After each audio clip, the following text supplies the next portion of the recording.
Petrol diesel വില കുത്തനെ കൂട്ടി രാജ്യത്തെ ഏറ്റവും വലിയ സ്വകാര്യ ഇന്ധന റീറ്റെയിലറായ നയാര എനർജി പെട്രോൾ ലിറ്ററിന് 5 രൂപ 30 പൈസയും ഡീസൽ ലിറ്ററിന് 3 രൂപയുമാണ് കൂട്ടിയത്. പ്രതിസന്ധി രൂക്ഷമാകുന്നതിനിടെ ഇന്ത്യ ഉൾപ്പെടെ സൗഹൃദ രാജ്യങ്ങൾക്ക് ഹോർമുസിലൂടെ കടന്നുപോകാൻ അനുമതി നൽകിയെന്ന് ഇറാൻ പറഞ്ഞു. രാജ്യത്തുടനീളം 7000-ലധികം ഔട്ട്ലെറ്റുകളുള്ള നയാര എനർജി ഇന്ധനവില കുത്തനെ കൂട്ടിയതോടെ മറ്റ് സ്വകാര്യ കമ്പനികളും ഇതേ പാത പിന്തുടരുമോ എന്നാണ് ആശങ്ക. രാജ്യത്തെ 15% ഇന്ധന വിൽപ്പനയാണ് നയാര കമ്പനി ഉൾപ്പെടെയുള്ള സ്വകാര്യ റീറ്റെയിൽ കമ്പനികൾ നിയന്ത്രിക്കുന്നത്.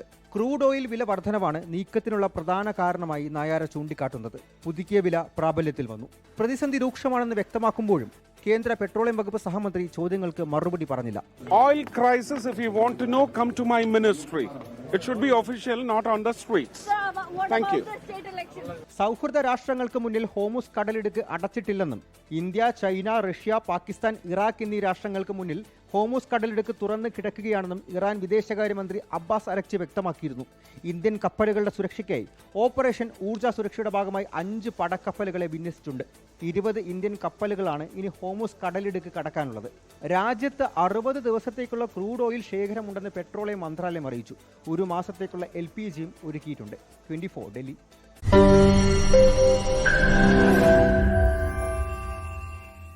ലോകത്തെവിടെയായാലും ഏത് സമയത്തും 24 വാർത്തകളും ഓഗ്മെന്റഡ് റിയാലിറ്റി പാക്കേജുകളും എക്സ്പ്ലെയിനറുകളും വിശദമായി കാണാൻ ഞങ്ങളുടെ യൂട്യൂബ് ചാനൽ നിങ്ങൾക്ക് സബ്സ്ക്രൈബ് ചെയ്യാം.